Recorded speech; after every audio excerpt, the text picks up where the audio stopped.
Mi propio marido y mi madre se unieron para convertirme en mercancía. Lo que no imaginaban es que yo, una simple muchacha de provincia, sería la responsable de su ruina.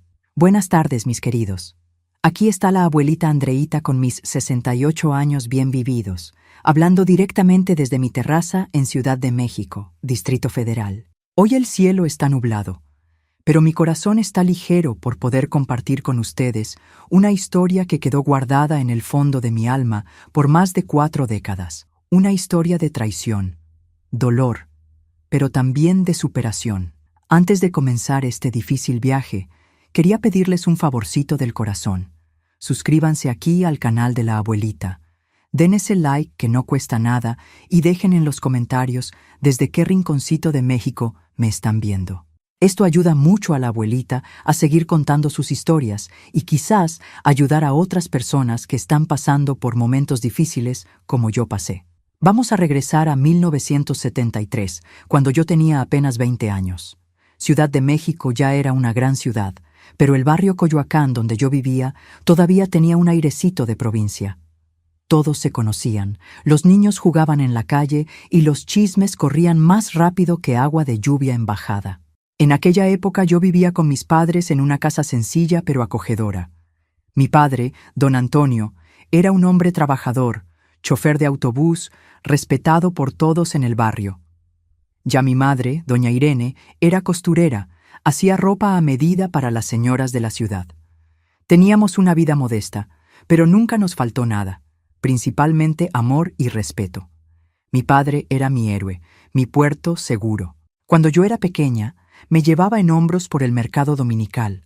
Me compraba algodón de azúcar a escondidas de mi madre, me enseñaba a andar en bicicleta. Cuando me convertí en señorita, era él quien espantaba a los muchachos atrevidos, quien me daba consejos sobre la vida, quien secaba mis lágrimas cuando alguna amistad me decepcionaba. Andreita, siempre me decía con ese acento cargado de los rancheros de Jalisco, en la vida uno encuentra mucha gente mala disfrazada de buena. Confía en tus instintos, ellos nunca te engañan. Si hubiera escuchado ese consejo hasta el final, tal vez mi historia sería diferente. Pero la vida tiene sus planes, ¿no es cierto? Todo comenzó a cambiar en el invierno de 1972. Era un diciembre particularmente frío, de esos que hacen doler los huesos. Mi padre comenzó a quejarse de dolores en la espalda, de un cansancio que no pasaba. Al principio, todos pensamos que era solo el peso de los años de trabajo pesado. Manejar autobuses en esas calles llenas de baches no era cosa fácil. Es solo cansancio, hija, ya pasará, decía él, tratando de no preocuparme. Pero no pasó. Los dolores aumentaron, adelgazó, comenzó a tener dificultad para orinar. Después de mucha insistencia mía y de mi madre, finalmente fue al médico. Recuerdo ese día como si fuera hoy. El consultorio frío, el olor a alcohol, el médico de anteojos gruesos y cara seria. Don Antonio, usted tiene un tumor en la próstata. Necesitamos hacer más exámenes, pero por lo que estoy viendo, ya está bastante avanzado. Fue como si el mundo se derrumbara sobre nosotros. Cáncer, en aquella época, era casi una sentencia de muerte, principalmente para quien no tenía dinero para tratamientos caros. Mi padre, siempre tan fuerte, tan lleno de vida, ahora enfrentaba a un enemigo invisible que lo consumía por dentro. Los meses siguientes fueron una pesadilla. Hospitales, exámenes, medicinas que costaban un ojo de la cara. Mi madre trabajaba el doble en la máquina de coser. Yo dejé el curso de magisterio para trabajar como cajera en una panadería. Hacíamos de todo para conseguir dinero para el tratamiento, pero el cáncer fue más fuerte. En menos de 6 meses, mi padre ya no podía levantarse de la cama. Aquel hombre fuerte que cargaba sacos de cemento en la espalda sin quejarse, ahora pesaba menos que un niño. La morfina ya no aliviaba los dolores, y sus ojos, antes tan vivos, ahora parecían distantes, como si ya estuvieran viendo otro mundo. En una noche lluviosa de enero de 1973, me llamó a su lado. Tomó mi mano con una fuerza que no sabía que aún tenía. Andreita, me dijo, con la voz casi un susurro, cuida a tu madre. Ella es fuerte por fuera, pero débil por dentro. Y cuídate tú también. No dejes que nadie te disminuya, nunca. Fueron sus últimas palabras para mí. En la madrugada, mientras la lluvia azotaba el techo, mi padre partió de este mundo. Tenía apenas 48 años. El entierro fue sencillo, pero el cementerio estaba lleno. Parecía que la mitad del barrio estaba allí rindiendo los últimos homenajes a don Antonio del autobús. Choferes, cobradores, vecinos, todos con historias sobre cómo mi padre había ayudado en algún momento, cómo había sido amable, honesto, trabajador. Yo me quedé allí, parada en la llovizna, sin poder llorar. Era como si una parte de mí hubiera sido enterrada junto con él. El dolor era tan grande que ni siquiera podía expresarlo. Los días que siguieron fueron nebulosos. Me arrastraba hasta la panadería. Atendía a los clientes como un robot.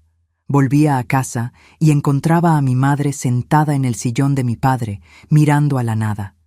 La casa, antes tan llena de vida y risas, ahora parecía un mausoleo. Mi madre cambió después de la muerte de mi padre. No fue de una vez, fue poco a poco, casi imperceptible al principio. Ella, que siempre fue una mujer fuerte, decidida, comenzó a apoyarse en mí para todo. Cualquier decisión, cualquier cuenta por pagar, cualquier problema con la casa, todo caía sobre mis hombros de 20 años. Eres igualita a tu padre, me decía, fuerte, decidida. Al principio acepté ese papel. Después de todo, le había prometido a mi padre que cuidaría de ella. Pero pronto me di cuenta de que algo no estaba bien. Ella comenzó a salir más, a volver tarde, a veces con olor a bebida. Gastaba el dinero que no teníamos en ropa nueva, en perfumes caros. Cuando la cuestionaba, lloraba, decía que necesitaba sentirse viva de nuevo. No entiendes, Andrea. Perdí al amor de mi vida. Necesito distraerme o voy a enloquecer. Fue en ese periodo turbulento que conocí a Gerardo. Apareció en la panadería una mañana de abril, pidiendo 1 kilo de pan blanco y 2 conchas de crema. Alto, moreno, ojos verdes que contrastaban con la piel bronceada y una sonrisa que iluminaba el ambiente. Vestía bien, pantalón formal, camisa de botones, zapatos lustrados, lo que ya lo destacaba en nuestro barrio humilde. La señorita tiene la sonrisa más bonita que he visto, dijo mientras yo empaquetaba los panes. Me sonrojé en el acto, torpe con el halago. No estaba acostumbrada a recibir piropos, principalmente de hombres tan elegantes. Gracias, murmuré avergonzada. Mi nombre es Gerardo, soy abogado, acabo de abrir un despacho aquí cerca. Me convertiré en cliente frecuente si el pan es tan bueno como la atención. Volvió al día siguiente, y al otro, siempre en mi horario, siempre con un halago discreto, siempre comprando algo más. Pronto estaba trayendo flores para que el ambiente se vea más bonito, decía él, pero todos en la panadería sabían que eran para mí. Un viernes, después de casi 2 semanas de esta rutina, finalmente se animó. Andrea, ¿te gustaría acompañarme al cine mañana? Están pasando esa película nueva de Vicente Fernández. Dudé. No salía con nadie desde la muerte de mi padre. No tenía cabeza, ni tiempo, ni ganas. Pero había algo en Gerardo, tal vez la gentileza, tal vez el modo respetuoso, tal vez solo el hecho de ser una distracción bienvenida, que me hizo aceptar. Puede ser, respondí, pero tengo que estar en casa temprano. Mi madre. Claro, claro, interrumpió sonriendo. Soy un caballero, Andrea. Será solo un cine y tal vez una merienda después. Te prometo que antes de las 10 estarás en casa, sana y salva.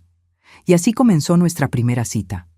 Fue exactamente como él prometió. Cine, una merienda en la fondita de la esquina, y antes de las 10 estaba yo en casa. Ni siquiera intentó besarme, solo un beso suave en la mano al despedirse. Fue una noche maravillosa, dijo. Espero que podamos repetirla. Mi madre se extrañó cuando le conté que había salido con alguien. ¿Un abogado? ¿Y qué quiere un abogado con una muchacha sencilla como tú? Sus palabras me hirieron, pero no lo suficiente para impedirme seguir viendo a Gerardo. En los fines de semana siguientes salimos más veces. Cine, plaza, un paseo por Xochimilco. Él era siempre gentil, atento, interesado en lo que yo tenía que decir. Me hacía sentir especial, importante. En nuestra quinta cita me besó por primera vez. Fue dulce, respetuoso, sin presión. Cuando nos separamos, sus ojos verdes brillaban con una intensidad que me dejó sin aliento. Creo que me estoy enamorando de ti, Andrea, confesó. Yo ya estaba enamorada desde hacía tiempo. ¿Cómo no estarlo? Gerardo era todo lo que cualquier chica soñaba. Guapo, educado, trabajador, con futuro prometedor y, más importante, me trataba como una reina. Nuestro noviazgo se hizo oficial cuando vino a cenar a casa y pidió permiso a mi madre. Para mi sorpresa, ella estaba arreglada, perfumada, sonriente, muy diferente de la mujer deprimida que yo veía todos los días. Claro que pueden ser novios, dijo, sirviendo otra rebanada de carne a Gerardo. Mi hija merece un hombre de bien. La aprobación de mi madre fue la cereza del pastel. Finalmente algo bueno estaba sucediendo en mi vida después de tanto sufrimiento. Gerardo parecía ser la respuesta a mis oraciones, el rayo de sol después de la tormenta. Eres mi ángel, Andrea, solía decir. Apareciste en mi vida cuando menos lo esperaba y más lo necesitaba. En los meses siguientes, nuestro romance floreció. Gerardo me recogía en la panadería, me llevaba a conocer lugares que nunca había visitado en Ciudad de México. Me presentó a sus amigos abogados, me llevó a restaurantes elegantes donde me sentía fuera de lugar con mis vestidos sencillos. No te preocupes por eso, decía cuando mencionaba mi incomodidad. Pronto te acostumbrarás a esta vida. Después de todo, será la vida que tendremos juntos. La primera vez que hicimos el amor fue el día de mi cumpleaños número 21. Él alquiló una cabaña en Valle de Bravo, me llenó de regalos, me hizo sentir la mujer más especial del mundo. Fue gentil, paciente con mi inexperiencia, preocupado por mi placer. Te amo, Andrea, susurró mientras me abrazaba después. Quiero pasar el resto de mi vida contigo. 2 meses después vino la propuesta de matrimonio. No fue nada extravagante, solo nosotros dos sentados en la plaza donde solíamos pasear. Sacó una cajita del bolsillo, se arrodilló y hizo la pregunta que toda chica sueña escuchar. ¿Quieres casarte conmigo? ¿Ser mi esposa, mi compañera, mi mejor amiga? Acepté en el acto, claro. ¿Cómo no aceptaría? Gerardo era el príncipe encantado que había aparecido en mi vida cuando todo parecía perdido. Era gentil, cariñoso, exitoso, me amaba, me respetaba, quería construir un futuro conmigo. Cuando le contamos a mi madre sobre el compromiso, su reacción me sorprendió. En vez de la alegría que esperaba, pareció preocupada. ¿No creen que están yendo demasiado rápido?, preguntó, con los ojos fijos en Gerardo. Se conocen desde hace muy poco tiempo. Cuando uno está seguro, señora Irene, no necesita esperar, respondió él, confiado. Amo a su hija y quiero hacerla feliz. Mi madre acabó cediendo, claro. ¿Cómo podría oponerse a un yerno tan perfecto? Comenzamos a planear una boda sencilla para finales de aquel año. Fue cuando Gerardo hizo la propuesta que cambiaría nuestras vidas para siempre. Andrea, estaba pensando, ¿por qué tú y tu madre no venden esta casa y vienen a vivir conmigo? Mi apartamento es grande, tiene 3 habitaciones.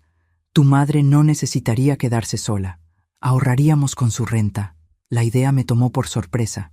Vivir todos juntos antes incluso de la boda no era lo que había imaginado para el inicio de nuestra vida de pareja, pero Gerardo tenía argumentos convincentes. Piénsalo bien, amor. Tu madre está sola. Tú te preocupas por ella. Así puedes cuidarla y nosotros ya comenzamos nuestra vida juntos. Es práctico y económico. Cuando presentamos la idea a mi madre, ella dudó nuevamente.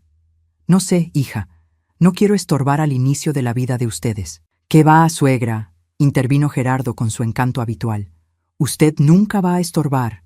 Al contrario, nos va a ayudar. Andrea todavía es joven, inexperta. Va a necesitar los consejos de usted para ser una buena ama de casa. Fue así que, 3 meses antes de la boda, vendimos nuestra casita en Coyoacán y nos mudamos al apartamento de Gerardo en el centro de Ciudad de México. Era realmente espacioso, bien amueblado, con una vista hermosa de la ciudad. Me sentí como una princesa saliendo de la choza hacia el castillo. Las primeras semanas fueron un sueño. Gerardo era el novio perfecto, atento, cariñoso, siempre trayendo pequeños regalos, haciéndome sentir amada. Mi madre parecía más animada también, entusiasmada con los preparativos de la boda, haciendo planes para decorar su nueva habitación. Debería haber notado las primeras señales, las miradas prolongadas que Gerardo lanzaba a mi madre cuando creía que yo no estaba mirando. Las conversaciones que cesaban abruptamente cuando yo entraba en la sala. El modo como mi madre parecía cada vez más arreglada, más perfumada, incluso sin salir de casa. Pero yo estaba ciega de amor y gratitud, ciega por la oportunidad de tener una vida mejor de lo que jamás soñé, ciega por la promesa de felicidad que Gerardo representaba, ciega demasiado para ver que el príncipe encantado estaba poco a poco revelando su verdadera cara. Y esa cara era más sombría de lo que mis peores pesadillas podrían imaginar. No tardó mucho para que el cuento de hadas comenzara a desteñirse como ropa vieja en el tendedero. Fue cosa de 2 semanas después de la mudanza que noté los primeros cambios en Gerardo. Pequeñas cosas al principio, tan sutiles que dudaba de lo que veía. Lo primero que me extrañó fue que comenzara a llegar más tarde del trabajo. Antes, cuando aún éramos novios, hacía cuestión de estar en casa a las 6 en punto. Ahora, raramente llegaba antes de las 8 o 9 de la noche. Cuando lo cuestionaba, siempre tenía la misma excusa en la punta de la lengua. El despacho está a tope, amor. Muchos clientes nuevos. Es buena señal. Significa más dinero para nuestra vida de casados. Lo creí, claro. ¿Por qué no lo creería? Él era abogado.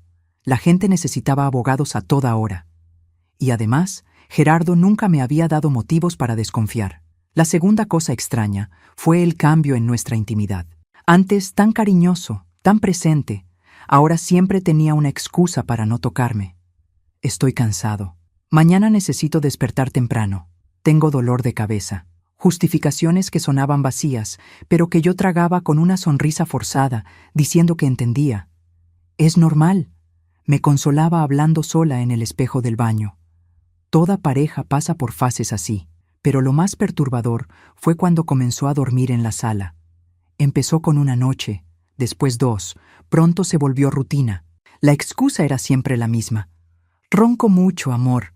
Tú necesitas descansar bien para trabajar en la panadería por la mañana. En la sala duermo en el sofá y no molesto a nadie. Aquello me incomodaba profundamente. ¿Qué novia duerme separada del novio por causa de ronquidos? Pero me tragué también esa, como ya había tragado tantas otras cosas en la vida. Al final, él era tan bueno conmigo, tan generoso al acoger a mi madre, tan trabajador.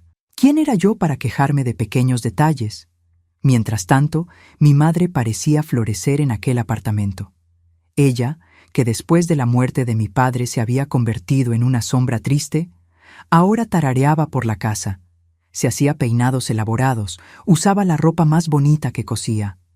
Yo debería haber estado feliz con ese cambio, pero algo en todo aquello me incomodaba sin que supiera exactamente qué.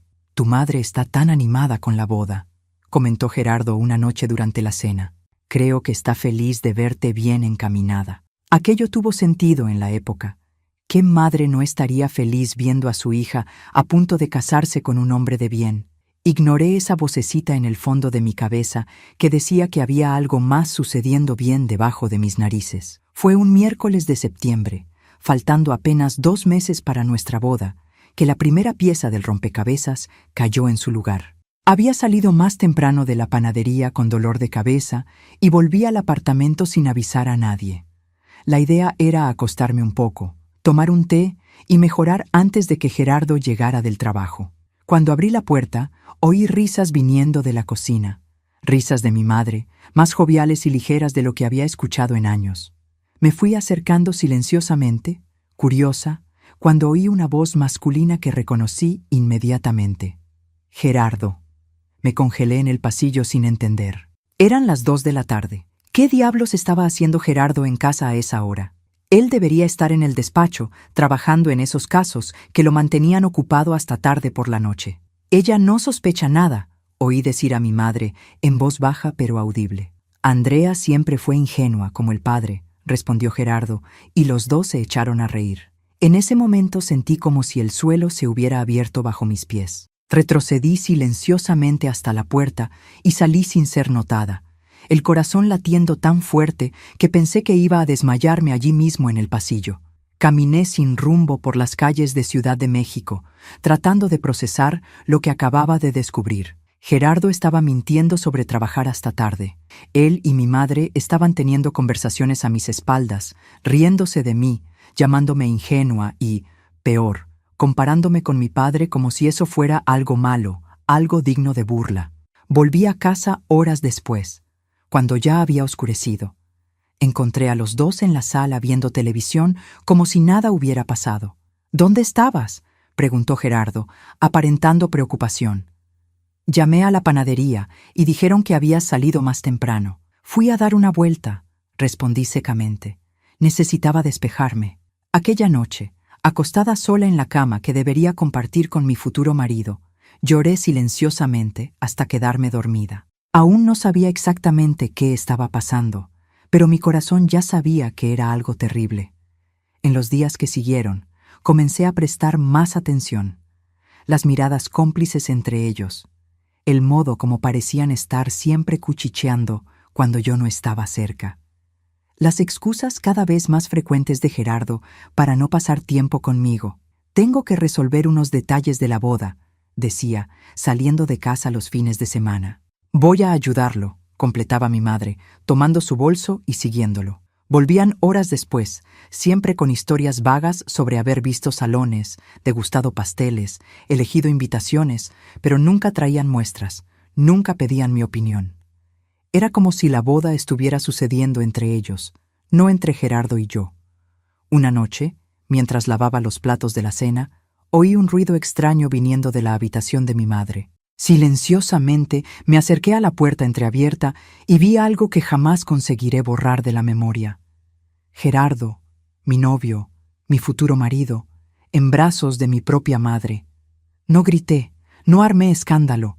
Una calma extraña se apoderó de mí mientras volvía a la cocina y terminaba de lavar los platos como si nada hubiera sucedido, como si una parte de mí ya lo supiera, ya lo esperara, como un diagnóstico terminal que apenas confirma lo que el paciente ya sentía en el cuerpo. Al día siguiente, arreglé mis cosas en una maleta pequeña, lista para salir de aquel apartamento y no mirar nunca más atrás. Pero cuando estaba saliendo, Gerardo me interceptó en la puerta. ¿A dónde crees que vas?, preguntó, bloqueando mi paso. Se acabó, Gerardo.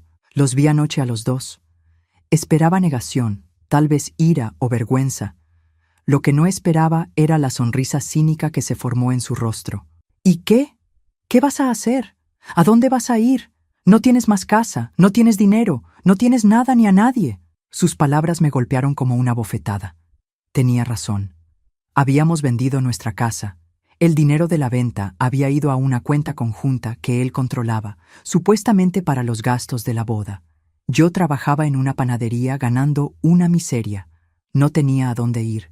No tenía cómo recomenzar. «Quédate», dijo en un tono casi conciliador.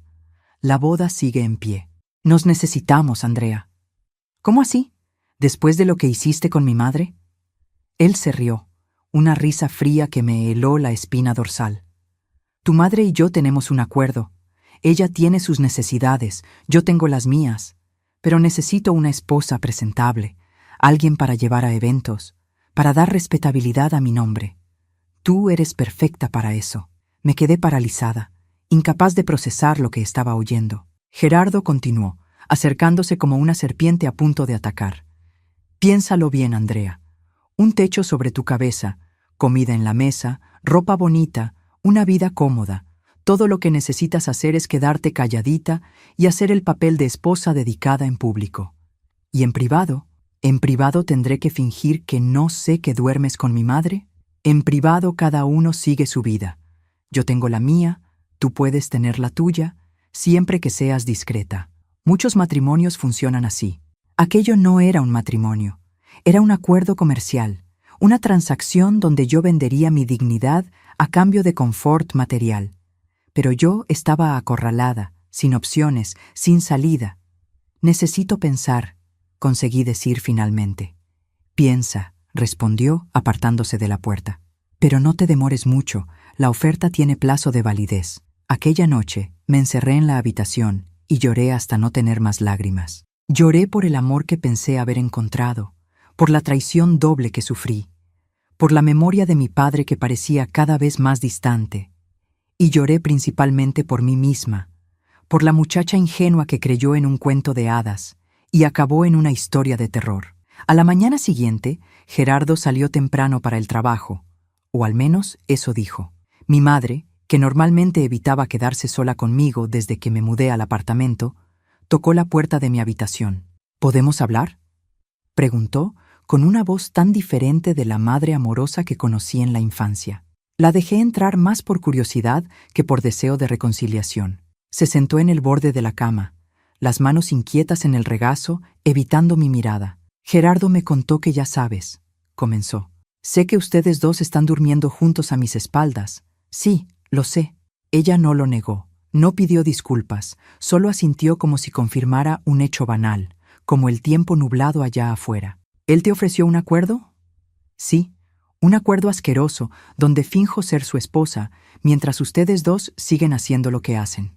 Mi madre finalmente levantó los ojos hacia mí, y lo que vi en ellos me asustó. No había culpa, no había remordimiento, había solo una determinación fría, calculadora. Acéptalo, Andrea. Es lo mejor para todos nosotros. ¿Lo mejor? ¿Cómo puede ser lo mejor que yo viva una mentira? ¿Tú crees que tu padre y yo vivíamos el gran amor? ¿Crees que aquel chofer de autobús sudado era el hombre de mis sueños? Sus palabras me golpearon como puñaladas. Siempre creí que mis padres tenían un matrimonio feliz, basado en amor y respeto mutuo. Oír a mi madre hablar así de mi padre, especialmente después de que él había muerto de forma tan sufrida, era insoportable. No hables así de él. Él te amaba, cuidó de ti hasta el final. Era un buen hombre. Lo era, admitió ella con un encogimiento de hombros. Pero yo merecía más, siempre merecí más. Gerardo puede darnos eso, Andrea, una vida que nunca tuvimos, nunca tendríamos de otra forma. ¿A costa de mi dignidad? ¿De la memoria de mi padre? La dignidad no paga cuentas, hija. Tu padre murió y nos dejó sin nada. Tenemos que ser prácticas. En aquel momento, mirando a aquella mujer que apenas reconocía, entendí que había perdido no solo a mi padre el año anterior, sino también a mi madre. La mujer frente a mí era una extraña, alguien para quien valores como lealtad, honor y amor familiar no significaban nada ante la perspectiva de confort material. No voy a hacer eso, dije finalmente, con la voz más firme de lo que me sentía. No voy a vivir esa farsa. Entonces, ¿a dónde vas? ¿Qué vas a hacer? ¿Crees que con tu salario de panadera consigues alquilar un lugar para vivir en esta ciudad? Tenía razón, y ambas lo sabíamos. Yo estaba acorralada, sin salida. Tengo una semana para decidir, respondí, más para ganar tiempo que por realmente considerar la propuesta. Mi madre asintió, aparentemente satisfecha con la respuesta. Antes de salir del cuarto, se volvió una última vez. Piensa con la cabeza, no con el corazón. El corazón solo sirve para hacernos sufrir. Cuando la puerta se cerró, sentí una soledad tan profunda que dolía físicamente. En menos de 2 años había perdido a mi padre por el cáncer, a mi novio por la traición, y ahora a mi madre por una codicia que no conseguía comprender. Estaba completamente sola en un mundo que parecía determinado a destruirme. Pero algo en sus palabras, algo en la frialdad con que habló de mi padre, encendió una llama dentro de mí, una llama de rabia, de indignación, de rechazo a aceptar aquella situación como mi destino final. No voy a rendirme, papá, susurré al vacío del cuarto. No voy a dejar que ellos ganen. Aquella misma tarde, fingí aceptar el acuerdo propuesto por Gerardo. Sonreí, dije que él tenía razón, que era lo mejor para todos. Vi el alivio en sus ojos, el orgullo de creer que me había doblegado, que me había vencido. No te vas a arrepentir, dijo, dándome un beso en la frente como quien premia a un perro obediente. Vamos a tener una gran vida juntos, a nuestra manera. Sí, respondí sonriendo, mientras por dentro mi sangre hervía. A nuestra manera. Lo que Gerardo no sabía, lo que mi madre no imaginaba, era que aquella muchacha ingenua, aquella Andreíta que ellos juzgaban tan fácil de manipular, había muerto junto con las últimas ilusiones sobre el amor que creía haber encontrado. En su lugar estaba naciendo una mujer determinada a no solo sobrevivir, sino a darle la vuelta al juego contra aquellos que intentaron destruirla. Necesitaba un plan. Necesitaba ser lista, paciente, calculadora, todo lo que nunca fui, todo lo que ellos no esperarían de mí. Y más importante, necesitaba pruebas concretas de lo que estaba pasando en aquel apartamento. Algo que me diera poder de negociación cuando llegara la hora de actuar. Durante las semanas siguientes, mantuve el papel de novia conformada. Sonreía en los momentos correctos, no cuestionaba las salidas de Gerardo, fingía no notar cuando él y mi madre desaparecían juntos durante horas. Continué trabajando en la panadería, juntando cada centavo que conseguía esconder, preparándome para el momento en que necesitaría huir. Lo que no sabía es que el destino tenía planes aún más sombríos para mí. Planes que transformarían mi vida en una pesadilla mucho peor de lo que podría imaginar, pero que también me darían, irónicamente, las armas que necesitaba para mi venganza. Por eso les pido de corazón, den like a este video y suscríbanse al canal. Saber que mi historia puede ayudar a alguien ya hace que todo valga la pena. Octubre de 1973 llegó con un frío fuera de época en Ciudad de México. Las noches estaban más largas, y yo cada día más angustiada dentro de aquel apartamento que se había convertido en mi prisión. La boda estaba programada para diciembre. Faltaban menos de 2 meses, y yo aún no había encontrado una salida para aquella situación. Cada centavo que conseguía esconder de mi salario en la panadería iba al fondo de fuga que creé, guardado en una latita de galletas en la parte de atrás del armario. Pero el dinero se acumulaba lentamente, insuficiente para darme la libertad que tanto ansiaba. Gerardo y mi madre estaban cada vez más descarados. Ya no se preocupaban tanto en esconder el amorío, sabiendo que yo había aceptado el acuerdo. Intercambiaban caricias frente a mí, cuchicheaban por los rincones, se reían de bromas particulares durante la cena. Cada momento era una pequeña tortura, una puñalada en mi corazón ya tan herido. En aquella época yo trabajaba de las 5 de la mañana a la 1 de la tarde en la panadería. Llegaba a casa exhausta, pero aún necesitaba hacer las tareas domésticas, cocinar, limpiar, lavar ropa. Mi madre, que antes era un ama de casa ejemplar, ahora apenas levantaba un dedo para ayudar. Pasaba los días embelleciéndose, saliendo a hacer compras con el dinero de Gerardo, viviendo la vida de señora que siempre soñó. «Deberías agradecer», me dijo cierta vez, viendo mi rostro cansado mientras preparaba la cena después de un día entero en la panadería. «Gerardo nos da una vida que tu padre nunca pudo dar». Me mordí la lengua para no responder, para no decir lo que realmente pensaba de ella. Cada insulto a la memoria de mi padre era una puñalada, pero me tragaba el dolor, concentrada en mi plan de fuga. Un viernes a finales de octubre, Gerardo llegó a casa más temprano de lo habitual. Estaba agitado, los ojos brillando de ese modo que yo ya conocía bien, el brillo que aparecía cuando tenía algún esquema en mente. «Tenemos que hablar», anunció durante la cena. «Tengo una propuesta importante que hacer». Mi madre sonrió como si ya supiera de qué se trataba. Yo mantuve el rostro neutro, aunque una alarma sonaba en mi cabeza. «El despacho no va tan bien como esperaba», comenzó, sorprendiéndome. Era la primera vez que admitía cualquier dificultad. «Necesito dinero para invertir, para expandir el negocio, pero los bancos están con tasas altísimas». «¿Y qué podemos hacer?», pregunté, genuinamente curiosa. Él intercambió una mirada con mi madre antes de continuar. «Tengo un amigo que paga muy bien por ciertos tipos de película». «¿Película? ¿Qué tipo de película?». Mi madre intervino con la voz extrañamente animada. «Películas caseras, hija, de familia». Me quedé confundida por un momento. «¿Películas caseras? ¿Por qué alguien pagaría por eso? No entiendo». Gerardo carraspeó, visiblemente incómodo. «Son películas para adultos, Andrea. Películas que muestran intimidades». La sangre se me heló en las venas cuando finalmente comprendí lo que él estaba proponiendo. «¿Quieres hacer una película pornográfica conmigo?». Él se rió, una risa nerviosa que no llegaba a los ojos. «No exactamente. Mi amigo paga especialmente bien por películas más inusuales, películas que muestran relaciones entre mujeres de la misma familia». Un silencio pesado cayó sobre la mesa mientras las implicaciones de aquellas palabras penetraban en mi mente. Él quería filmar a mi madre y a mí juntas. Era asqueroso, impensable, criminal. ¿Te has vuelto loco?, susurré, con la voz temblando de rabia y asco. Eso es enfermizo. Es solo una película, respondió, con la voz súbitamente dura. Y pagan muy bien, lo suficiente para resolver todos nuestros problemas financieros. No voy a hacer eso, nunca.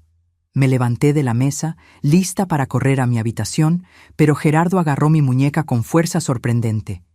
«Siéntate», ordenó, con los ojos verdes ahora fríos como hielo. No terminamos de hablar. Miré a mi madre, esperando que me defendiera, que mostrara algún rasgo de la mujer que me crió con amor y protección.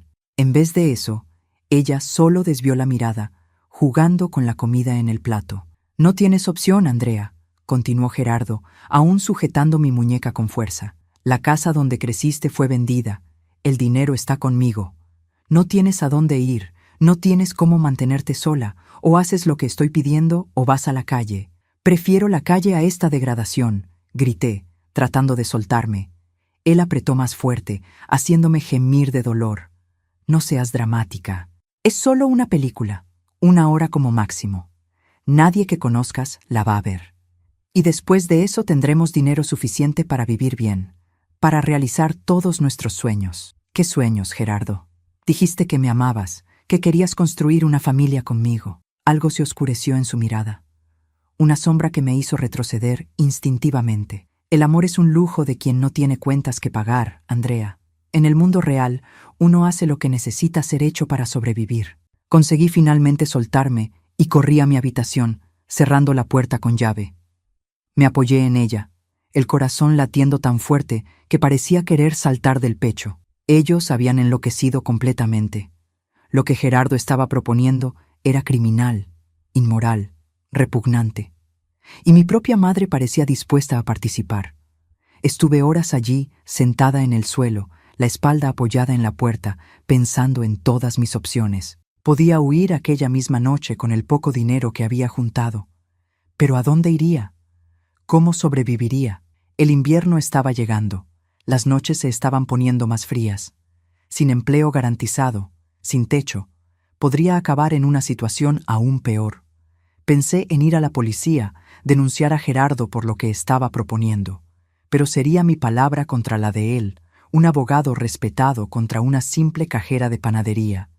Y mi madre, ciertamente, se pondría de su lado. ¿Quién me creería? En algún momento de la madrugada, exhausta de tanto llorar y pensar, me dormí allí mismo en el suelo. Me desperté con golpes insistentes en la puerta. «Andrea, abre, necesitamos hablar». Era la voz de mi madre, no de Gerardo. Dudé, pero acabé abriendo la puerta. Ella entró rápidamente, cerrándola tras de sí. «Tienes que hacer esto, hija», dijo sin preámbulos. «No tenemos otra opción». «Siempre hay otra opción, mamá», respondí, con la voz ronca de tanto llorar. «¿Cómo puedes siquiera considerar algo así? Soy tu hija, tu propia sangre». Ella suspiró, sentándose en el borde de mi cama. «No entiendes cómo funciona el mundo, Andrea. ¿Crees que la vida es un cuento de hadas, que el bien siempre vence, que el amor lo resuelve todo? No es así. Nunca lo fue. Papá no te enseñó eso. Era un hombre bueno, honesto, y murió dejándonos en la miseria», rebatió ella con la voz amarga. «La honestidad no llena el estómago, hija. Gerardo puede darnos una vida que nunca soñamos tener. ¿A costa de mi dignidad? ¿De la tuya? ¿Qué diría papá si viera esto?» Algo relampagueó en sus ojos. ¿Culpa, tal vez? Pero pronto desapareció. «Tu padre está muerto. Nosotras estamos vivas y necesitamos sobrevivir». Se levantó, alisando el vestido nuevo que ciertamente Gerardo había comprado. «Piénsalo. La alternativa es la calle». Cuando ella salió, caí de rodillas en el suelo, sollozando. ¿Cómo había llegado a este punto? ¿Cómo mi vida se había transformado en esta pesadilla en tan poco tiempo? Hace 1 año yo era una hija amada, con una familia unida, soñando con el futuro. Ahora estaba atrapada en un apartamento con 2 personas que planeaban usarme de la peor manera posible. «Papá», susurré al vacío del cuarto. «Ayúdame, dame fuerza, muéstrame un camino». Pero ninguna respuesta vino, solo el silencio opresivo de aquellas paredes que ahora me parecían una prisión. Aquella noche, durante la cena, Gerardo volvió al asunto como si estuviéramos discutiendo algo perfectamente normal, como el color de las cortinas o el menú de la semana. Entonces, Andrea, ¿pensaste en mi propuesta? Mantuve los ojos fijos en el plato, incapaz de mirarlo. No voy a hacer eso. Él suspiró como un padre paciente con una niña terca. ¿Sabes cuánto están ofreciendo? 50,000 pesos. Es una fortuna. Podríamos pagar todas las deudas del despacho, tal vez hasta comprar una casa más grande. 50,000 pesos era realmente mucho dinero, más de lo que yo ganaría en años trabajando en la panadería. Por un instante entendí por qué mi madre estaba tentada, pero el precio moral era demasiado alto. No, repetí, con la voz más firme. Pueden echarme, dejarme en la calle, pero no voy a hacer eso. El rostro de Gerardo se endureció, la máscara de gentileza cayendo completamente. Es una pena que pienses así. Realmente, una pena. El tono de él me alarmó. Había una amenaza implícita allí, algo que no conseguí descifrar en el momento, pero que hizo que todos los pelos de mi cuerpo se erizaran. Después de la cena, me encerré nuevamente en la habitación, determinada a no salir hasta la mañana siguiente, cuando iría a trabajar. Comenzaba a las 5, saldría de casa a las 4:30, cuando ambos estarían aún durmiendo. En el camino a la panadería pensaría en un plan mejor, tal vez pedir ayuda a mi jefa, doña Clara, que siempre fue amable conmigo. En algún momento me quedé dormida, el cansancio emocional finalmente venciendo mi angustia. Me desperté sobresaltada por un ruido. La habitación estaba oscura. Apenas la luz débil de la lámpara de noche iluminaba los contornos de los muebles. Me senté en la cama, desorientada, sin saber qué me había despertado. Fue cuando noté una sombra moviéndose cerca de la puerta. Mi corazón se aceleró. ¿Quién está ahí?, pregunté con la voz temblorosa. Soy yo, hija. Era mi madre, pero su voz estaba extraña, arrastrada. Conseguí discernir su silueta acercándose a la cama. El olor fuerte a alcohol llegó a mis narices antes incluso de que ella se sentara en el borde del colchón. «Mamá, ¿está todo bien?» Ella se rió, una risa que no reconocí, amarga, fría, casi cruel. «Nada está bien, Andrea. Nada nunca estuvo». Su mano tocó mi rostro, un toque que debería ser maternal, pero que me causó un escalofrío de aprensión. «¿Te pareces tanto a tu padre?», continuó, con la voz cada vez más arrastrada. Los mismos ojos, el mismo modo terco. «Mamá, bebiste. Mejor vuelve a tu habitación». No terminé la frase. Su mano, que antes acariciaba mi rostro, bajó por mi cuello, por mis hombros, en una caricia que nada tenía de maternal. Me congelé, incapaz de procesar lo que estaba sucediendo. «¡Mamá!», exclamé finalmente apartándome. «¿Qué estás haciendo?». Fue entonces que noté otra presencia en la habitación, una silueta masculina cerca de la puerta, observando. «Gerardo, ¿qué está pasando?», pregunté, con el pánico creciendo en mi voz. «La película, Andrea», respondió él calmadamente. «Ya que no quisiste cooperar por las buenas, va a ser por las malas». Solo entonces noté lo que él sostenía en las manos. Una cámara, una de esas cámaras de película casera, pesada y antigua. Un pequeño punto rojo indicaba que ya estaba grabando. «¡No!», grité, tratando de salir de la cama, pero mi madre me sujetó con una fuerza sorprendente. «Quédate quieta», susurró, con el aliento cargado de alcohol haciéndome girar el rostro. «Va a ser más fácil si no te resistes». Lo que siguió fue la peor pesadilla que alguien podría imaginar. Mi propia madre, la mujer que debería protegerme contra todo y todos, tratando de forzarme a participar en aquella abominación mientras Gerardo filmaba, dando instrucciones como un director macabro. Luché con todas mis fuerzas, grité hasta que mi garganta ardió, pero el apartamento era grande, las paredes gruesas, los vecinos distantes. Nadie vendría a socorrerme. En algún momento, mi madre perdió la paciencia con mi resistencia. La primera bofetada vino como un shock, no por el dolor, sino por la comprensión de que aquella mujer, mi propia madre, era capaz de agredirme físicamente. «¡Para con esto!», grité, con las lágrimas corriendo por mi rostro. «Eres mi madre, y tú eres una ingrata», respondió con los ojos vidriosos por el alcohol y por algo más que no conseguía identificar. Después de todo lo que hice por ti. La segunda bofetada fue más fuerte, dejándome aturdida. Aprovechando mi momento de debilidad, arrancó mi camisón con violencia, exponiéndome para la cámara que Gerardo sostenía. «Excelente», oí la voz de él, distante como en un mal sueño. «Continúa así». Lo que siguió fue una sesión de tortura física y psicológica. Mi madre, completamente fuera de sí, me golpeaba con un cinturón que había traído. Cada golpe dejaba marcas rojas en mi piel, pero el dolor físico era casi un alivio comparado con la agonía emocional de ser abusada por la propia madre. Gerardo filmaba todo, ocasionalmente dando instrucciones, riendo cuando yo gritaba de dolor, claramente excitado con mi sufrimiento. En algún momento dejé de luchar. Mi cuerpo estaba exhausto, mi mente comenzando a desconectarse como mecanismo de defensa. Cuando finalmente acabó, yo estaba tirada en la cama como una muñeca de trapo, marcas rojas cubriendo mi cuerpo, sangre escurriendo de un corte en el labio donde el cinturón me había golpeado. Mi madre, aparentemente satisfecha con su actuación, salió tambaleándose de la habitación, dejándome sola con Gerardo. Él se acercó a la cama, la cámara aún encendida, capturando mi humillación final. «¿Ves?», dijo, con la voz baja, casi gentil. «No necesitaba haber sido así. Si hubieras cooperado, habría sido más fácil». No respondí. No tenía fuerzas ni voluntad. Quería solamente que él saliera, que me dejara sola con mi dolor y vergüenza. «Esta película nos va a dar mucho dinero», continuó, aparentemente interpretando mi silencio como aceptación. «Mi amigo dijo que hay un mercado específico para este tipo de contenido. Incesto, violencia. Hay gente que paga fortunas». La palabra incesto penetró la niebla de dolor que envolvía mi mente. Era eso lo que habían hecho conmigo.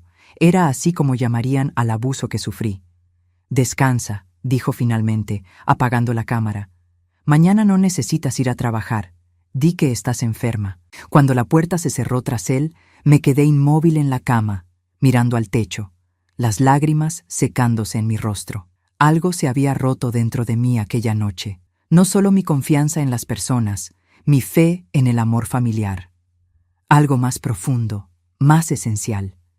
Pero mientras estaba allí acostada, oyendo las risas ahogadas que venían de la sala, donde mi madre y Gerardo probablemente celebraban su macabra hazaña, una nueva emoción comenzó a tomar el lugar del dolor y la vergüenza. Una emoción que nunca había sentido con tanta intensidad. Odio. Un odio puro, cristalino, que aclaró mi mente como un rayo en noche oscura. Ellos me habían robado todo: mi dignidad, mi inocencia, mi confianza en el mundo. Pero no dejaría que me robaran mi futuro. No dejaría que salieran impunes después de lo que hicieron. Lentamente, ignorando el dolor en cada centímetro de mi cuerpo, me levanté de la cama. Me arrastré hasta el baño de mi habitación, donde tomé una ducha caliente, dejando que el agua se llevara las marcas físicas de aquella noche, sabiendo que las cicatrices emocionales permanecerían para siempre. Después, acostada nuevamente en la cama, comencé a formular un plan. No un plan de fuga, como antes, sino un plan de venganza. Una venganza que sería tan completa, tan devastadora, que Gerardo y mi madre se arrepentirían amargamente del día en que decidieron convertirme en su víctima. Aquella noche de octubre de 1973 marcó el fin de la muchacha ingenua que fui un día. En su lugar nació una mujer determinada a hacer justicia con sus propias manos, sin importar el precio que tuviera que pagar.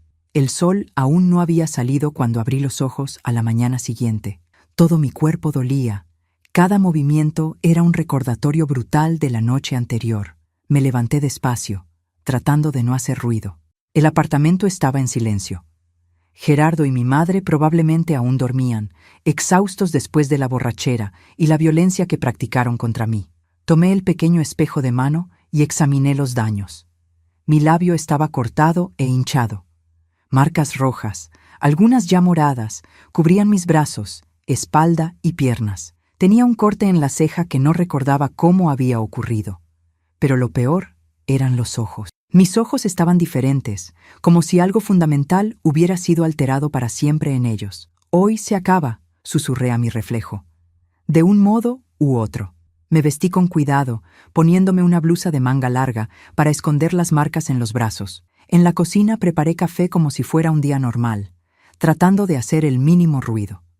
Mientras el agua hervía, mi mente trabajaba en el plan que había elaborado durante la noche en sueños. El primer paso era encontrar la cámara. Gerardo ciertamente la había guardado en algún lugar, probablemente bajo llave para que yo no tuviera acceso, pero él subestimaba mi determinación. Terminé de preparar el café y volví silenciosamente al pasillo, deteniéndome frente a la puerta de la habitación que ellos compartían. Presioné el oído contra la madera y oí ronquidos leves. Aún dormían profundamente. El despacho de Gerardo quedaba al final del pasillo. Él siempre lo mantenía cerrado con llave, pero yo sabía dónde guardaba la llave de repuesto, en el florero de la sala, enterrada superficialmente en la tierra. ¿Cuántas veces lo vi escondiéndola allí, creyendo que yo no me daba cuenta? Con el corazón latiendo fuerte, tomé la llave y abrí la puerta del despacho. La habitación estaba en penumbra, cortinas cerradas bloqueando la poca luz de la madrugada. Cerré la puerta tras de mí y encendí la pequeña lámpara en el escritorio. ¿Dónde guardaría la cámara? Mis ojos recorrieron la sala metódicamente. La estantería de libros jurídicos, el escritorio lleno de papeles, el archivero. Decidí comenzar por el lugar más obvio, los cajones del escritorio. El primero contenía solo material de oficina. El segundo, documentos diversos. El tercero estaba cerrado con llave. «Bingo», pensé, sintiendo un escalofrío en el estómago. Miré alrededor, buscando algo que pudiera usar para abrir el cajón. Encontré un abrecartas de metal en la superficie del escritorio. Con cuidado lo introduje en la cerradura y manipulé hasta oír un clic suave. El cajón se deslizó, revelando su contenido. Allí estaba la cámara, junto con varias cintas ya usadas, rotuladas con fechas y nombres que prefiero no recordar. Aparentemente, yo no era la primera víctima de ellos. Tomé la cámara con manos temblorosas, verificando si aún tenía la cinta de la noche anterior. Estaba allí, la evidencia de toda la brutalidad que sufrí, registrada para siempre en película. Pero no era solo la cámara lo que me interesaba. Continué revisando el cajón y encontré una carpeta con documentos. Al abrirla, mi corazón casi se detuvo. Eran papeles de la venta de nuestra casa, comprobantes de depósitos, extractos bancarios. Todo el dinero que supuestamente estaba siendo guardado para la boda había sido desviado a una cuenta a nombre solo de Gerardo. Tomé la cámara y los documentos más importantes, guardándolos en la bolsa que había traído conmigo. Cerré el cajón y coloqué el abrecartas exactamente donde estaba. Salí del despacho, cerré la puerta y devolví la llave al florero. El segundo paso de mi plan era más arriesgado. Necesitaba salir del apartamento sin ser notada y llegar a la estación de policía más cercana.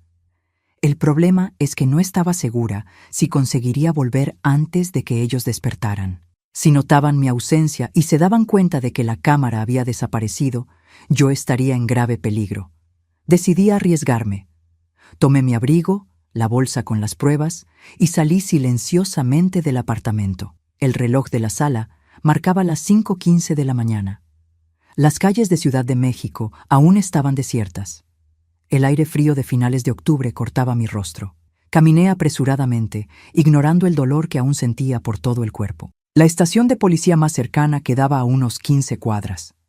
Podría tomar un autobús, pero a esa hora eran raros, y yo no podía perder tiempo esperando.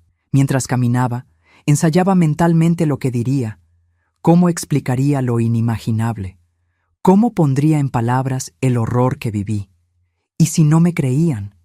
Si pensaban que era una invención mía, una forma de venganza contra mi madre y mi novio. Cuando finalmente llegué a la estación de policía, estaba jadeante y sudada a pesar del frío. El policía de guardia, un hombre de mediana edad con ojeras profundas, me miró con desconfianza. ¿Puedo ayudarla, señorita? Respiré hondo, reuniendo todo mi coraje. Necesito denunciar un crimen, un abuso contra mí. Él me indicó una silla y llamó a otro policía, más joven. Les conté mi historia de la forma más clara y directa que pude, sin omitir detalles por más dolorosos que fueran. Sus rostros pasaron de la desconfianza inicial al shock, después a la rabia contenida. ¿Y la señorita tiene pruebas de esto?, Preguntó el más viejo cuando terminé mi relato. Abrí mi bolso y saqué la cámara. Está todo aquí. Ellos lo filmaron todo. El policía más joven tomó la cámara con cuidado, como si fuera algo que pudiera contaminarlo. Vamos a necesitar ver esto.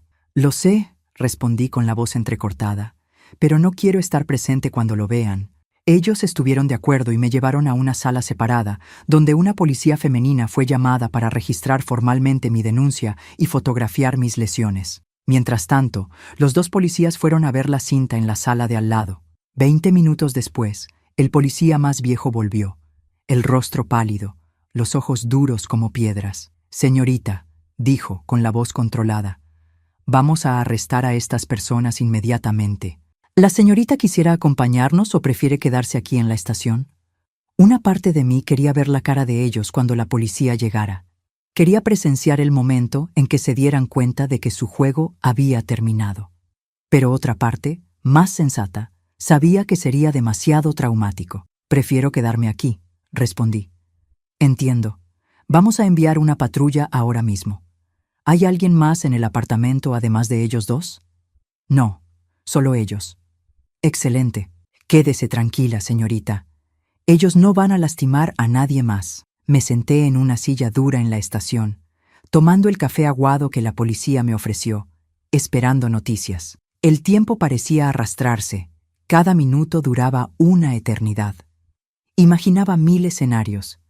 Ellos huyendo antes de que llegara la policía, resistiéndose al arresto, negándolo todo. Después de lo que pareció una eternidad, oí el ruido de coches estacionando bruscamente allá afuera. Voces alteradas, puertas golpeando. Me levanté instintivamente, moviéndome hasta la ventana. Vi cuando sacaron a mi madre y a Gerardo de la patrulla policial, ambos esposados. Ella llorando desconsoladamente, él con el rostro impasible, como si nada de aquello fuera real. No sentí lo que esperaba sentir, ni alegría, ni alivio, ni satisfacción. Solo un vacío inmenso, como si una parte de mí hubiera muerto aquella noche y nunca más volvería. El policía más viejo vino hacia mí. Encontramos más cintas en el apartamento. Muchas cintas. Parece que ellos hacían esto desde hace tiempo, con otras víctimas. Su novio confesó que vendía ese material. Su madre está alegando que fue coaccionada, que estaba bajo influencia de alcohol y drogas. No me sorprendí. Era típico de ella huir de la responsabilidad por sus propios actos. «¿Qué pasa ahora?», pregunté, súbitamente exhausta. «Quedarán presos. El caso es grave. No hay fianza. ¿La señorita tiene a dónde ir? ¿Algún pariente, amigo?» Negué con la cabeza. No tenía a nadie. Toda mi familia estaba allí. Una presa por haberme agredido. El otro por haber filmado y alentado. «Hay albergues para mujeres víctimas de violencia», sugirió él, con gentileza inusual para un hombre de aquella época. «Puedo contactar a la asistencia social». «No será necesario», respondí, formándose una idea en mi mente. «Hay una persona que tal vez pueda ayudarme». Salí de la estación sintiéndome extrañamente ligera, como si un peso enorme hubiera sido quitado de mis hombros. El sol ya estaba alto en el cielo. Personas circulaban por las calles ajenas al drama que yo había vivido en las últimas horas. Tomé un autobús hasta la panadería donde trabajaba. Doña Clara, mi jefa, abrió mucho los ojos cuando me vio entrar. El labio cortado, el ojo morado, la manera como me movía con dificultad. «Dios mío, muchacha, ¿qué te pasó?». Entre lágrimas y sollozos, conté todo. No omití nada, no suavicé los detalles más sórdidos. Ella escuchó en silencio, el horror creciendo en su rostro bondadoso. Cuando terminé, me abrazó con fuerza, ignorando a los clientes que esperaban ser atendidos. «Quédate aquí, Andrea. Tengo un cuartito en la parte de atrás donde puedes quedarte hasta que te acomodes. Nadie va a lastimarte de nuevo, te lo prometo». Aquella bondad inesperada, viniendo de alguien que ni siquiera era pariente, me hizo llorar nuevamente. Pero esta vez eran lágrimas de alivio, de gratitud, tal vez hasta de esperanza. En los días que siguieron, las noticias se esparcieron rápidamente. «Abogado y suegra presos por abusar de joven», anunciaba el titular del periódico local. Mi nombre no fue mencionado, gracias a Dios, pero la historia era lo suficientemente clara para quien conocía a los involucrados. El juicio fue rápido para los estándares de la época. Las evidencias eran irrefutables. Las cintas, mis heridas, los testimonios de otras víctimas que fueron identificadas y tuvieron el coraje de manifestarse. Gerardo y mi madre fueron condenados a varios años de prisión. Nunca fui a visitarlos. Para mí, ambos estaban muertos. El dinero de la venta de nuestra casa fue recuperado judicialmente y me fue devuelto. No era una fortuna, pero fue suficiente para recomenzar mi vida. Continué trabajando en la panadería de Doña Clara por algunos meses más, viviendo en el cuartito de atrás, ahorrando cada centavo. A mediados de 1974 tomé una decisión drástica. Necesitaba salir de Ciudad de México. Había demasiados recuerdos allí, demasiadas personas que conocían mi historia, demasiadas miradas de lástima que me seguían por las calles. Quería un lugar donde nadie me conociera, donde pudiera ser simplemente Andrea, no la muchacha de aquel caso terrible. Guadalajara, en Jalisco, parecía el lugar perfecto, grande, turística, con oportunidades de trabajo y lo suficientemente lejos de Ciudad de México para darme un nuevo comienzo. Usando el dinero que había guardado, alquilé un pequeño apartamento cerca del centro y comencé a buscar empleo. Fue así como acabé como mesera en La Cabaña del Abuelo, un restaurante tradicional que servía platillos típicos para los turistas. El trabajo era duro, especialmente los fines de semana y temporadas de vacaciones, pero pagaba razonablemente bien y las propinas complementaban mi ingreso. Lentamente fui reconstruyendo mi vida. Hice amistades, aprendí a confiar nuevamente, no completamente, nunca completamente, e incluso comencé a sonreír de vez en cuando. Las memorias de aquella noche de terror nunca desaparecieron completamente, pero se volvieron más distantes, como una pesadilla que va perdiendo fuerza con el paso del tiempo. Fue en La Cabaña del Abuelo donde conocí a Mateo, en julio de 1976. Venía de Monterrey, abogado como Gerardo, pero tan diferente de él como el día lo es de la noche. Estaba pasando vacaciones en Guadalajara y vino a cenar al restaurante 3 noches seguidas, siempre sentándose en mi sección. La tercera noche se armó de valor y me invitó a un café después de mi turno. Rechacé educadamente. Lo último que quería era involucrarme con otro hombre, especialmente otro abogado. Él no insistió, respetó mi decisión, pero volvió la noche siguiente, y la otra, siempre gentil, siempre respetuoso. Poco a poco, su persistencia gentil fue rompiendo mis barreras. Solo un café, acepté finalmente, después de casi 2 semanas. Nada más. El café se transformó en un paseo por el lago, el paseo en un cine, el cine en cenas. Cuando sus vacaciones terminaron, pensé que nunca más lo vería. Para mi sorpresa, volvió el fin de semana siguiente, y el otro, y el otro. Son casi 6 horas de carretera desde Monterrey hasta aquí, comenté, genuinamente perpleja por su dedicación. Por ti, conduciría mucho más, respondió, con aquella simplicidad honesta que era su marca registrada. Tardé mucho tiempo en contarle sobre mi pasado. Tenía miedo de su reacción, miedo de ver asco, lástima o incredulidad en sus ojos. Cuando finalmente reuní coraje, casi 1 año después de conocernos, su respuesta me sorprendió. «Gracias por confiar en mí lo suficiente para compartir esto», dijo, sosteniendo mis manos con firmeza. «No puedo cambiar lo que pasó, no puedo borrar ese dolor, pero prometo que mientras yo viva, haré todo para que nunca más te sientas vulnerable, nunca más tengas miedo». Me casé con Mateo en diciembre de 1977, en una ceremonia sencilla en la pequeña iglesia de Guadalajara. Doña Clara vino desde Ciudad de México para ser mi madrina. No tenía otros invitados de mi lado. Toda mi familia estaba muerta para mí, literal o figurativamente. Nos mudamos a Monterrey, donde Mateo tenía su despacho de abogacía. La adaptación a la gran ciudad fue difícil al principio, pero él fue paciente, dándome tiempo y espacio para acostumbrarme. Nunca me presionó a trabajar fuera, aunque yo elegí hacerlo eventualmente, abriendo una pequeña repostería inspirada en los dulces que aprendí a hacer en Guadalajara.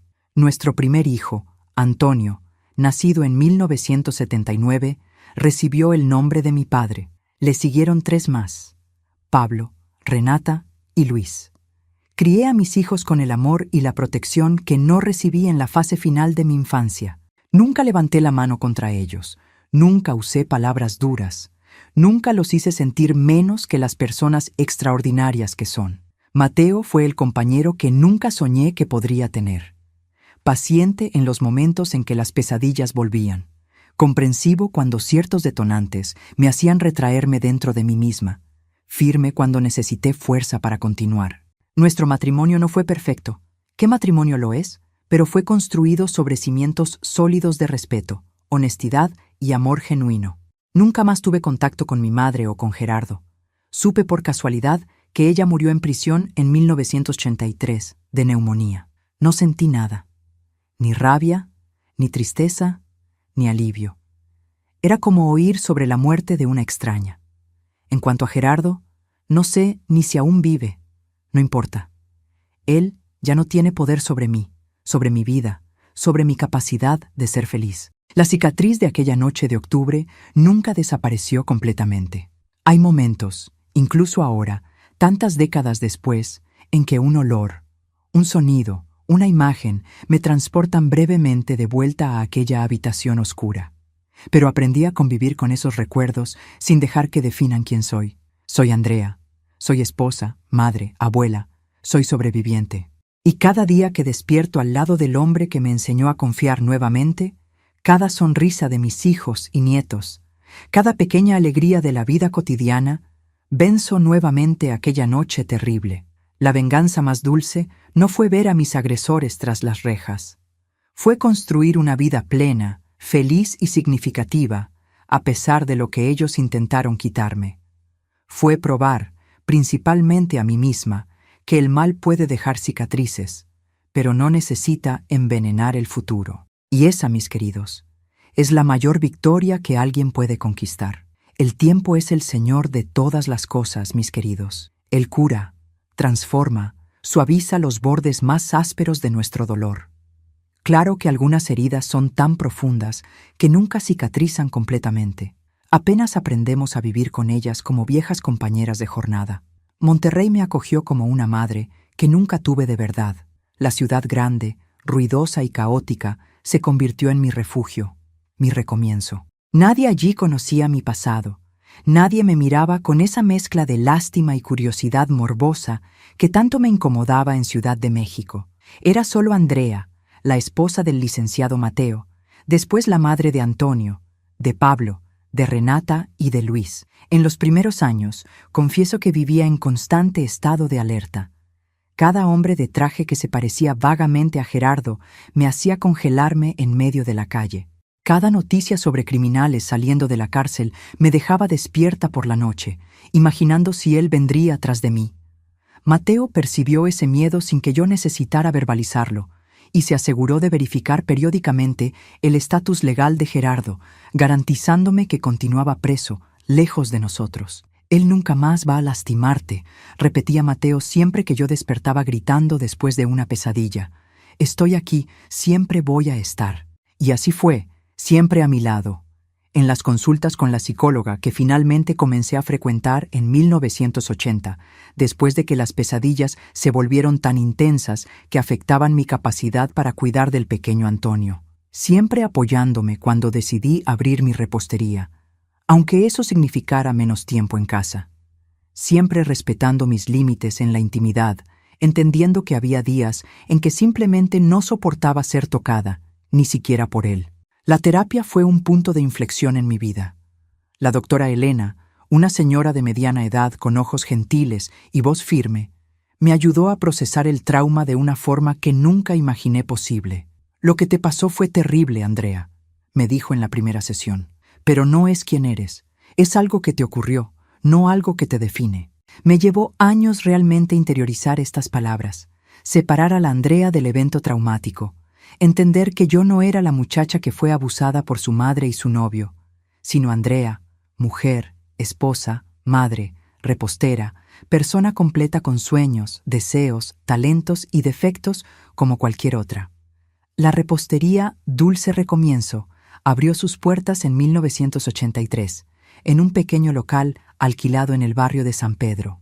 Comencé modestamente, solo yo y una ayudante, haciendo pasteles y dulces finos para fiestas. Al principio, mis clientes eran principalmente amigos de Mateo y sus esposas, que encargaban por gentileza o curiosidad, pero pronto la calidad de mi trabajo comenzó a hablar por sí misma, y el negocio creció orgánicamente. Trabajar con dulces tenía algo terapéutico para mí. La precisión de las recetas, la concentración necesaria, la transformación de ingredientes simples en creaciones hermosas y deliciosas, todo eso me anclaba en el presente, me impedía perderme en los recuerdos del pasado. Y por supuesto, estaba la alegría genuina en los rostros de las personas al probar mis dulces, especialmente los niños. No existe tristeza que resista a un buen pastelito de chocolate, solía decir, y lo creía de verdad. En 1985, cuando Luis, mi hijo menor, nació, la repostería ya se había expandido a un espacio mayor y contaba con 5 empleadas. Equilibrar la maternidad de 4 niños con un negocio en crecimiento no fue fácil, pero Mateo siempre fue un padre presente, algo raro para aquella época. «Somos compañeros», decía él. «Tu lucha es mi lucha, tu alegría es mi alegría». Fue ese mismo año que recibí una carta que cambiaría una vez más el curso de mi vida. El sobre tenía el membrete del sistema penitenciario, y mi primer instinto fue tirarlo sin abrir. Pero algo me hizo dudar, y acabé leyendo su contenido.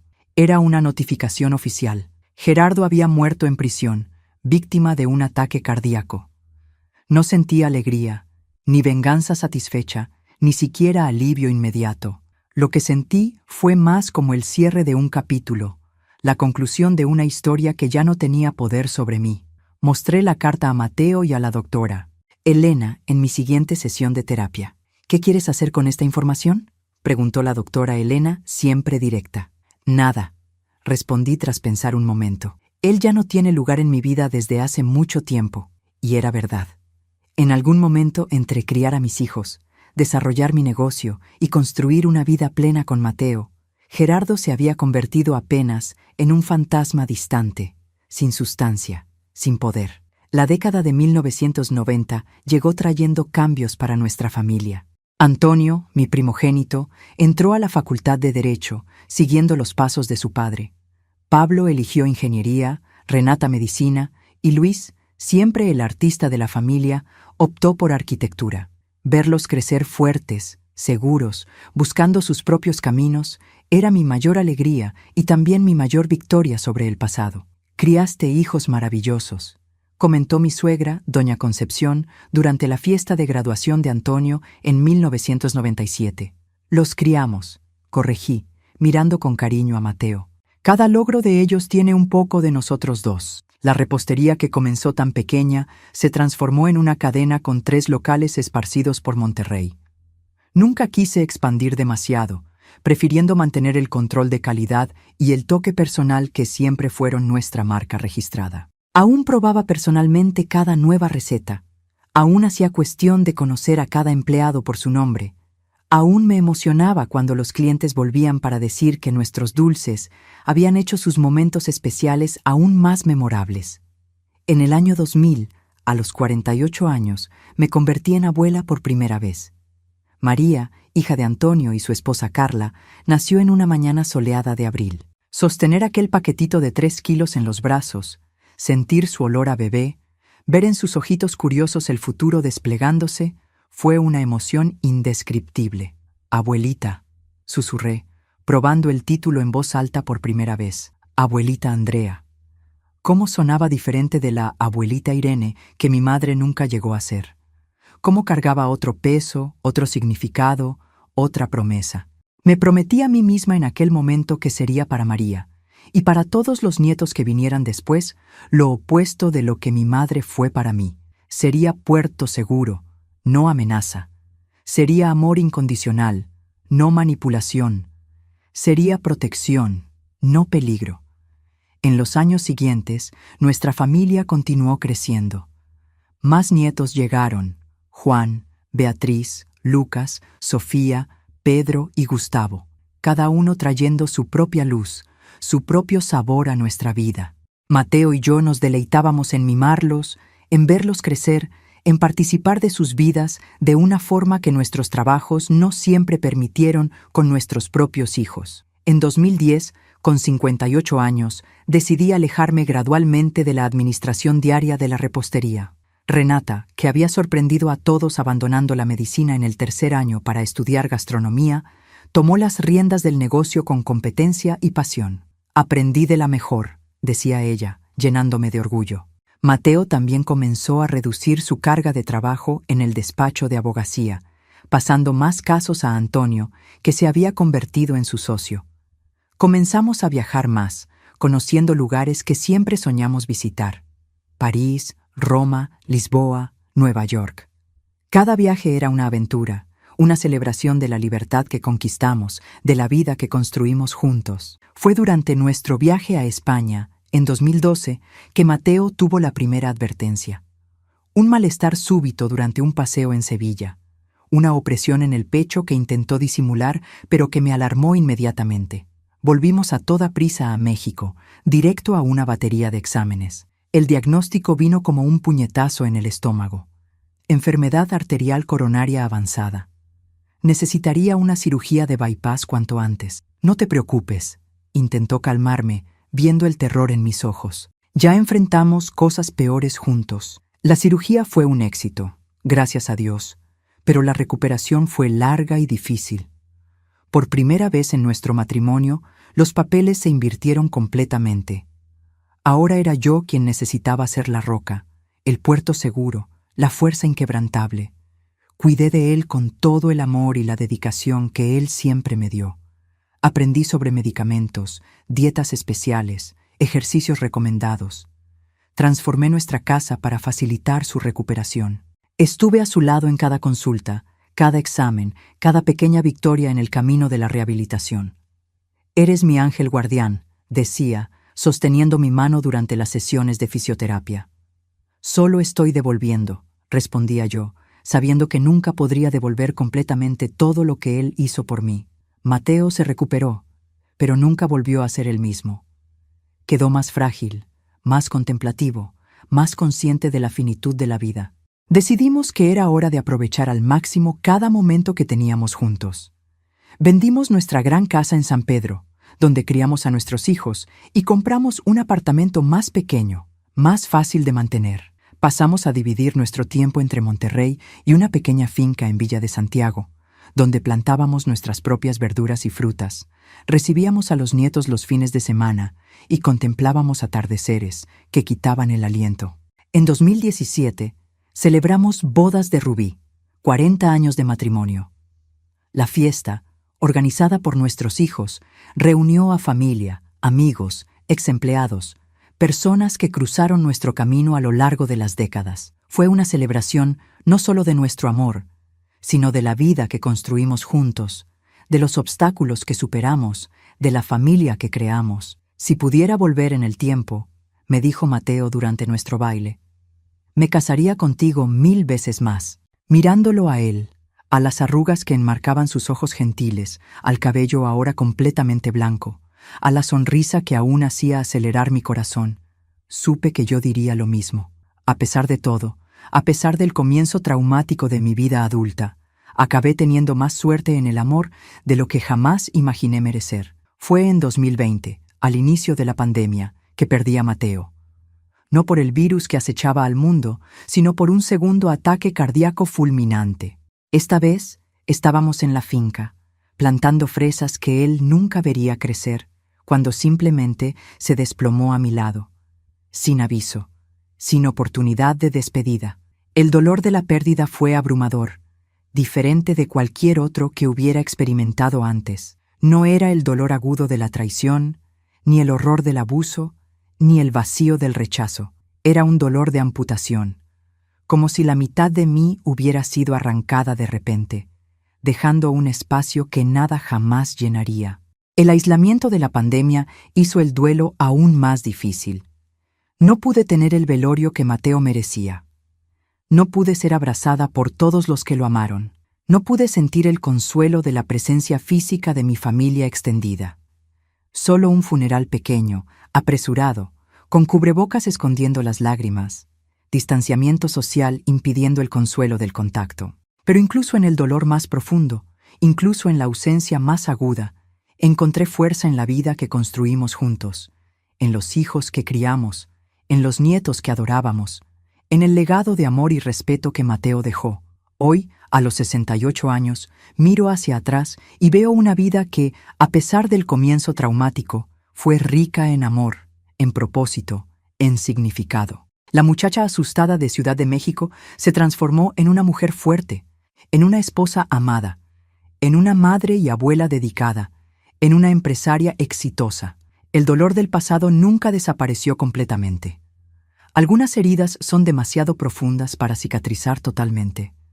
Pero aprendí a cargar ese dolor sin dejar que me definiera, sin permitir que oscureciera las muchas alegrías que la vida me proporcionó. Si hay una lección que me gustaría dejarles a ustedes, mis queridos que me están viendo, es esta. No importa cuán oscura parezca la noche, el sol siempre vuelve a salir. No importa cuán profunda sea la herida, la curación es posible. No importa cuán devastadora sea la traición, el amor verdadero aún existe en el mundo.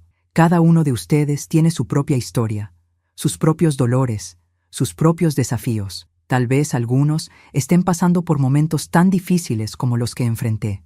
Tal vez sientan que no hay salida, que la oscuridad es permanente. Pero créanle a esta abuelita que ya ha visto de todo en esta vida. Siempre hay un camino adelante. Siempre una posibilidad de recomenzar. Siempre una oportunidad de construir algo hermoso a partir de las ruinas. Antes de terminar este video, quería pedirles un favorcito de corazón.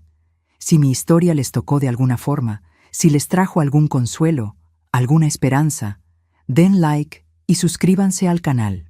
Esto ayuda mucho a llevar este mensaje a más personas que tal vez necesiten oír que no están solas en sus luchas. Como decía mi Mateo, la vida no se trata de esperar a que pase la tormenta, se trata de aprender a bailar bajo la lluvia. Y mis queridos, a pesar de todas las tormentas, yo aprendí a bailar. Ustedes también pueden. Un abrazo cariñoso de esta abuelita que los quiere mucho a cada uno de ustedes.